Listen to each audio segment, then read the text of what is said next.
Hello, I'm Mary Ruth Burke, the curator of the Luzerne County Historical Society Museum.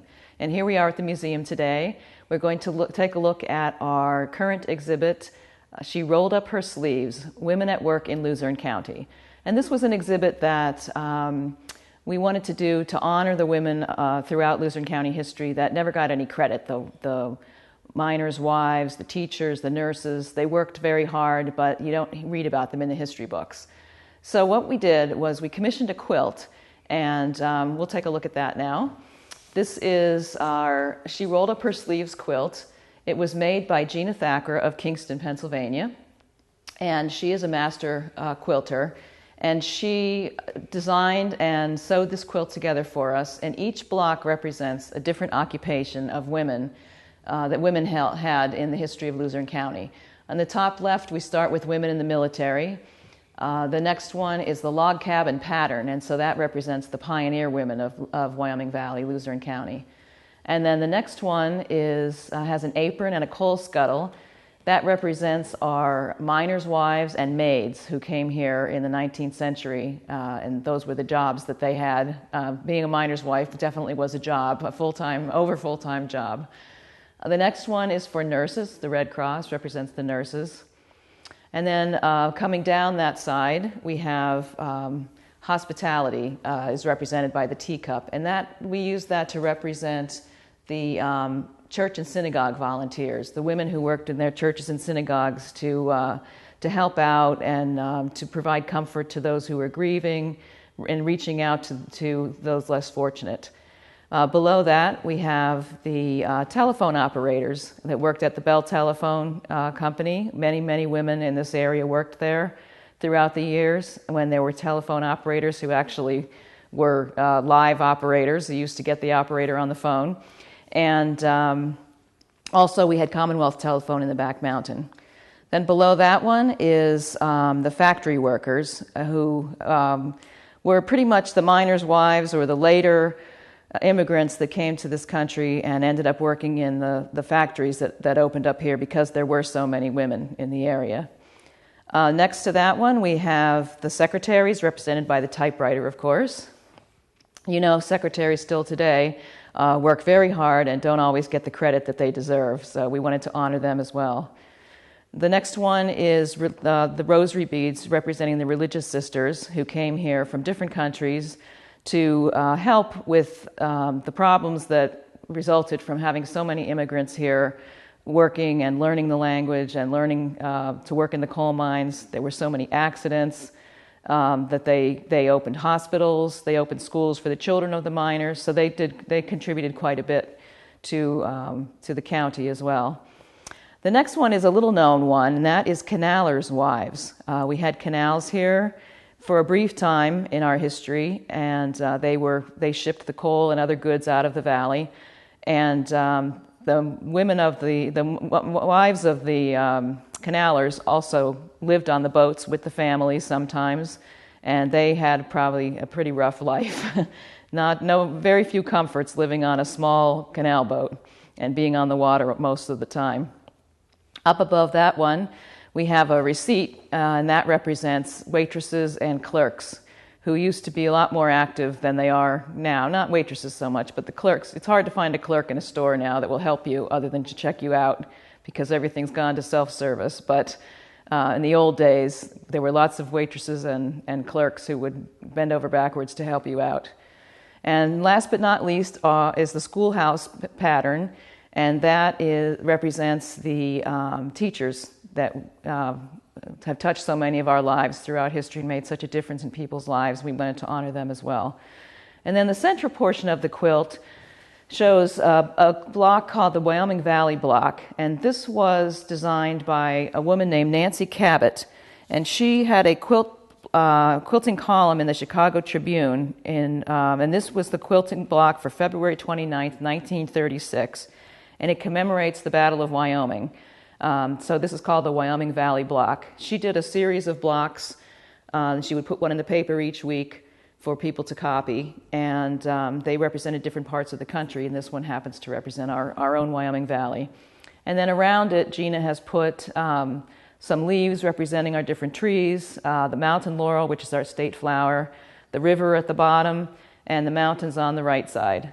So that represents Pennsylvania and our valley and county as well. So what we did was, for each section of the exhibit, we copied the block and had that as the opening section for each section of the exhibit. And then we talk about the different aspects of that particular occupation and how it related to Luzerne County history. We start off with our pioneer women of Luzerne County, and these women faced challenges that we can hardly imagine. Settlers from Connecticut in the 1760s traveled here on foot or by wagon along Indian paths over very difficult terrain. The threat of Indian attack was present even when they arrived in Wyoming Valley, and after clearing the land and building a home, work continued, raising large families, caring for farms, cooking, cleaning, and sewing without benefit of electricity or even running water. In 1778, the valley was attacked by the British and Seneca Indians in the Battle of Wyoming. Women and children took refuge in Forty Fort, but many lost husbands, fathers, and brothers in the battle and were forced to leave the area and find refuge where they could while the valley was surrendered to the British and their homes and farms were destroyed. So we have some representation here. It's such an early time period, the mid to late 18th century. It was sort of hard to find artifacts for this one, but we do have a desk that was in the fort at Forty Fort at the time of the Battle of Wyoming. And if you look closely at the top of the desk, you can see there are tomahawk marks on the desk. The Indians came into the fort and they were sort of threatening the women and children that were taking refuge there. This was after the battle when things were being decided, but they just wanted to sort of get their last licks in. So we've had this in the collection for many, many, many years, and it's called the Sutton Desk. It belonged to the Sutton family. We also have a portrait of Sarah Parrish Hunt from the mid-1800s. This is a typical 18th century or early 19th century portrait. She looks very, well, she has a little bit of a smile playing there. They usually looked pretty stern, but she has a bit of a smile and a mischievous look to her, so I think she was probably a very interesting person. We don't know much about her, unfortunately. And then next to the portrait, we have a handmade dress from 1780. And of course, prior to the Industrial Revolution in the 19th century, all clothing was handmade. So this was completely handmade, sewn and embroidered. And it thankfully has survived and come down to us so we can appreciate this beautiful hand workmanship. It just gives you an idea of how everything at that time was so labor intensive. The next item we have is a portrait of Elmira Swetland, of the Swetland family of Wyoming. Their house is preserved in Wyoming, and you can visit that. It belongs to the Historical Society, and it's open weekends in the summer. I put this portrait in here because Elmira represents a lot of young girls, although this, of course, is when she's older, who became the mother of the family at a young age because their mother died either from illness or often in childbirth, as was the case with Elmira's mother, Sally. When Elmira was 10 years old, her mother died in childbirth, and she raised her 4 younger siblings. And her father died the next year, so she really ran the family. Her brother was there to help, her brother William, and her grandfather was still living, but she pretty much was the mother and the woman of the house at that point.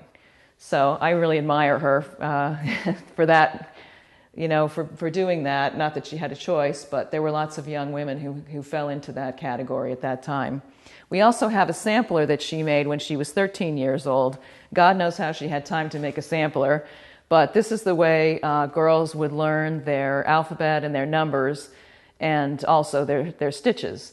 So their mothers would teach them, in most cases, their mother would teach them. Probably her older sister probably taught her, or maybe her mother had already taught her, but she made this in the 13th year of her age in 1817.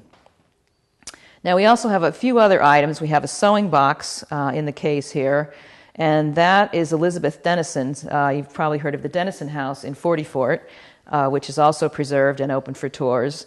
She lived from 1812 to 1855, and she was the granddaughter of Colonel Nathan Dennison.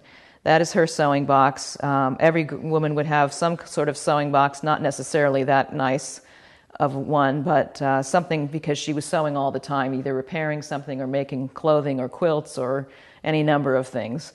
Then we have an iron to represent the fact that, again, everything was so labor intensive. This iron is quite heavy, and it had to be heated in the fireplace.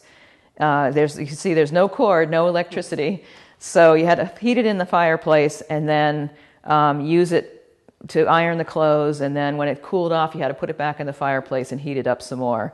And just the weight of it made that task very daunting. And then finally we have the lovely chamber pot, which reminds us that they did not have indoor plumbing for any kind of work you had to do in the kitchen, washing dishes or even taking baths or anything. That water all had to be pumped and brought in. And there was a privy outside, or an outhouse, that you had to use. But if you didn't want to do that, if it was cold or nighttime and you didn't want to go outside, then you had a chamber pot under your bed that you could use. And then that, of course, had to be emptied in the morning. So again, every little task was 10 times harder than it is today. A lot of times we don't realize that. We take so many things for granted. So this is sort of really recognizing the hard work that these women did just in their daily lives, just, their day-to-day living. The next section we have is on the canalers' wives. From the early 1800s to the turn of the century, goods from Wyoming Valley, especially anthracite coal, were transported by way of canals. The canal builders and boatmen were mostly single men who made up a notoriously rowdy group. Fortunately, social conditions improved and life on the canals became more orderly and civilized as the area became more settled and women and families began to live on the boats. In some cases, the families even lived on the boats during the winter when they were idle. Children were born and raised on the boats, and the boys drove the horses or mules along the towpath as they pulled the boats along, often becoming canal boat captains themselves when they grew up. The cabin space was very small, typically with a floor space of only 12 square feet. It was located in the stern or amidship. This small space served as the kitchen and living quarters. So these women had their work cut out for them. They had to raise a family and cook and clean and do all those things, and probably help out with the boat as well, all in a very small space while going up and down the canals. Then we have a few pictures here. One is of Kuhn's store in West Nanticoke, where there was a guard lock, and you can see people there at the store getting their goods and then getting back on the boats. This one shows a family sitting on the front of the boat. That family lived on that boat, and that's near Beach Haven above Berwick. And then there's one of a family of canalers on a boat. That's a Lehigh Coal and Navigation Company boat. So those women had a rough life too, I can imagine. They also had to teach their children because, of course, they could only go to school. If they went to school at all, it was only during the winter months when the boats were idle.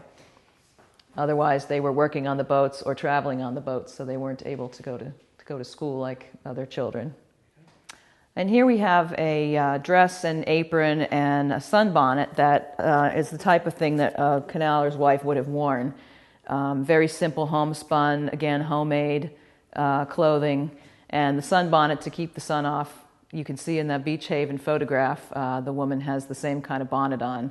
If you were outside all the time standing on top of the boat, you didn't want to get sunburned, so this covered both your neck and the brim came way out in front of your face to shield you from the sun.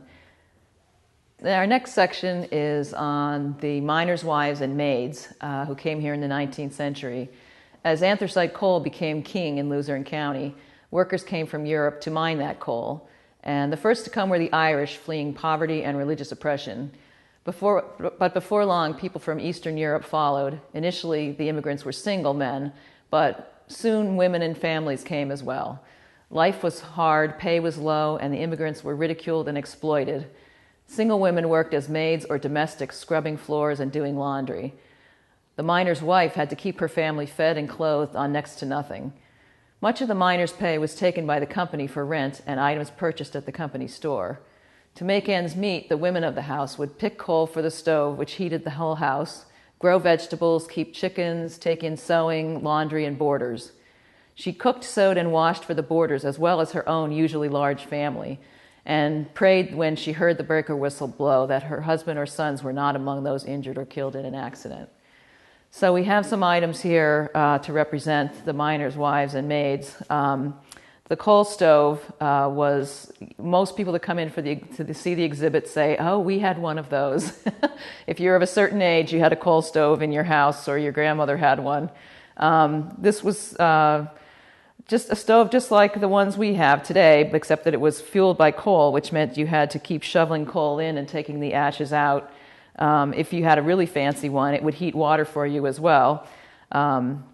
But you can see the different burners here are adjustable. You can take the plates out or make them smaller, the opening smaller, and that's how you control the temperature. The little section on the top is the warming oven. And then up above we have a bottle of stove polish. Now this stove wasn't as difficult to take care of because only the face of it was the cast iron. The rest of it has enamel on it, so you didn't have to keep it black.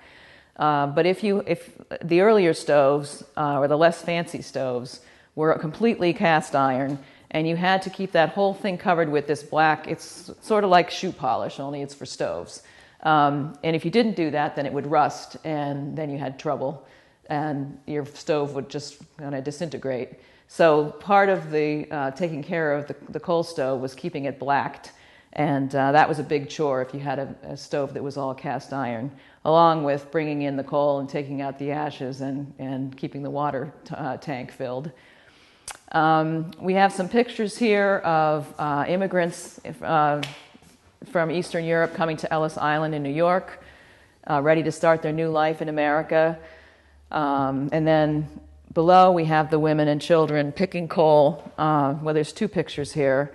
One of them coming home after picking coal. They have their bags of coal.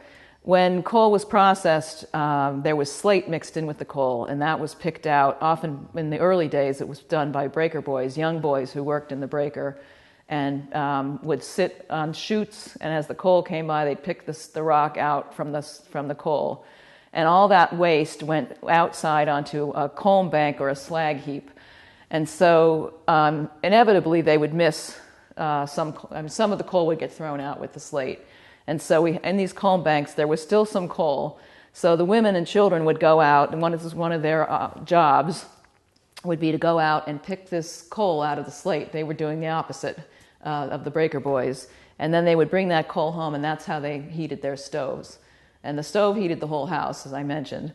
So that was a very important part of the household. Often they weren't this fancy or this big. They might have been a smaller one than the one we have on display here. We also have at the top the Miner's Payday, which is a engraving from Harper's Weekly from 1873.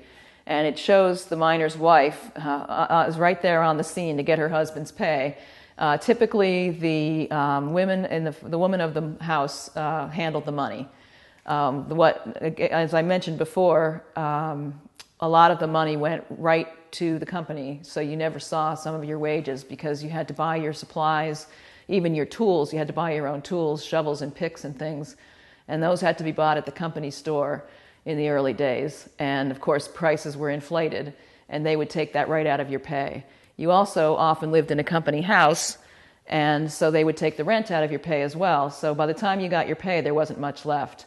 And so the woman of the house would take the pay on payday, and she would manage that money and make sure that she could make it spread as far as she could, and also make sure that it didn't get drunk away at the local pub, which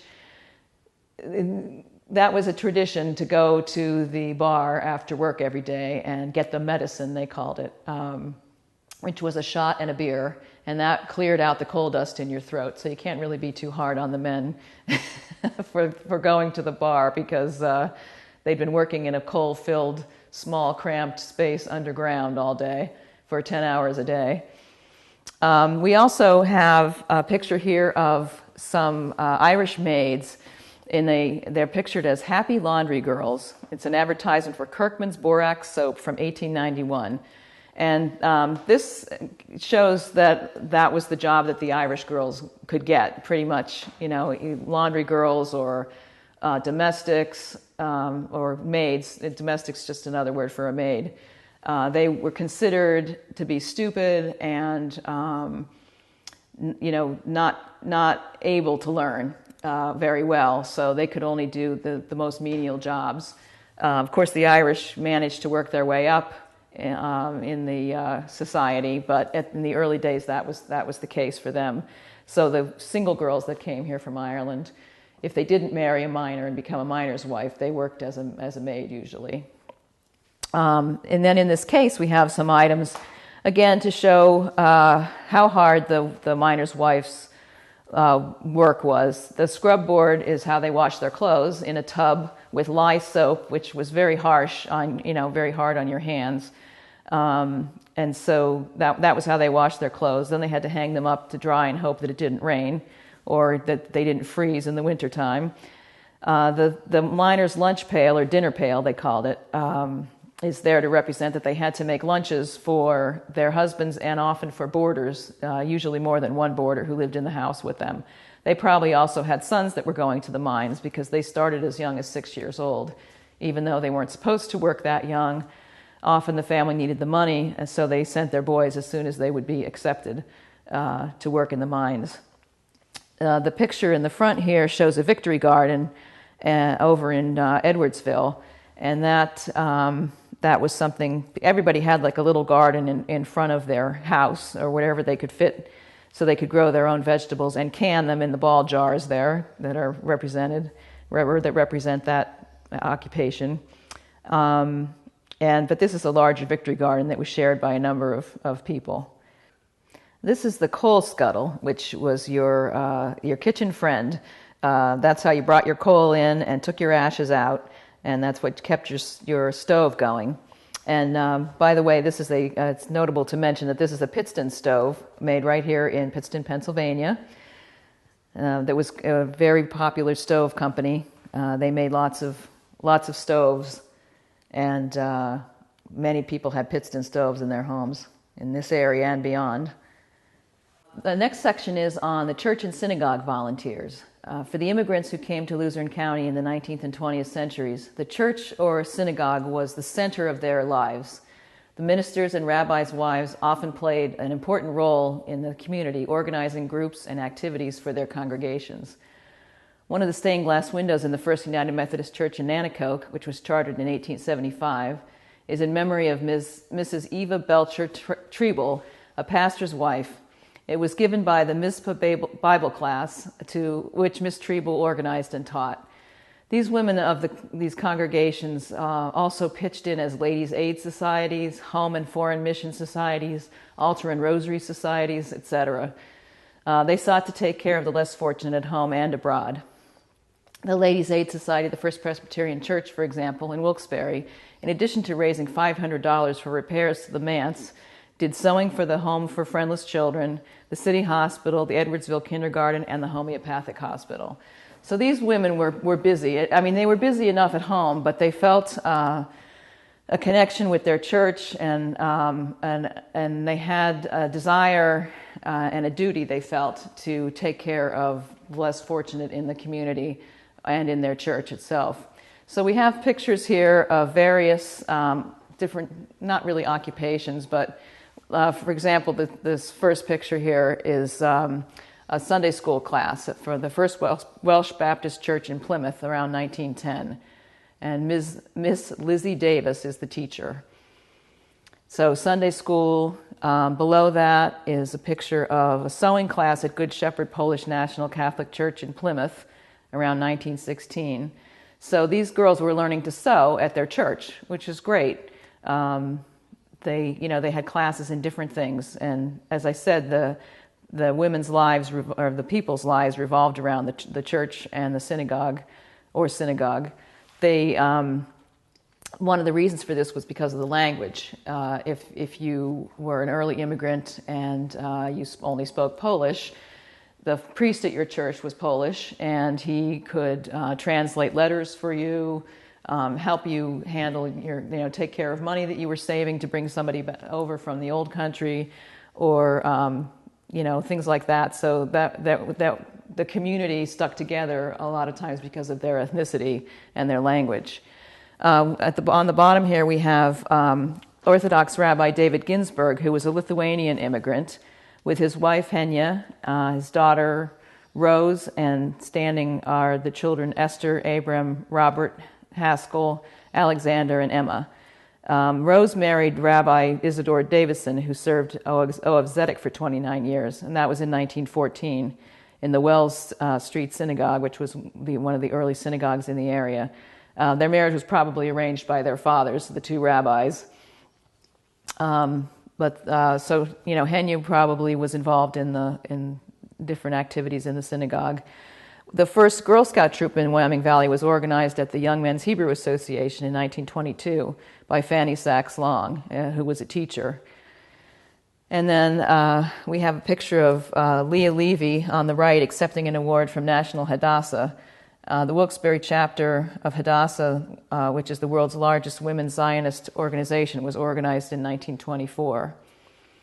And then in the center here we have Mrs. M.H. Jones served with her husband as co-pastor of the First Baptist Church in Pittston from 1915 to 1929. So even in those early days, there were female ministers, as well as the wives of the ministers and the women in the church who did things for their churches. She was an ordained minister, and she later served as pastor of Barnesboro Baptist Church. So she had her own church later on. And then we have a picture of the Ladies' Aid Society from the Welsh Congregational Church in Edwardsville. And they would raise money for local charities. And then the Foreign Aid Society would raise money for problems abroad, often in the country related to the church, but not necessarily. And then we have a time-honored tradition over here, the pierogi ladies. That's still a case. Women still make pierogies and halushki and potato pancakes and things for bake sales or to raise money for the church. And these are the pierogi ladies of St. Michael's Ukrainian Catholic Church in Hazleton. There's pictures from about 1960. So they got a nice team there making those delicious pierogies.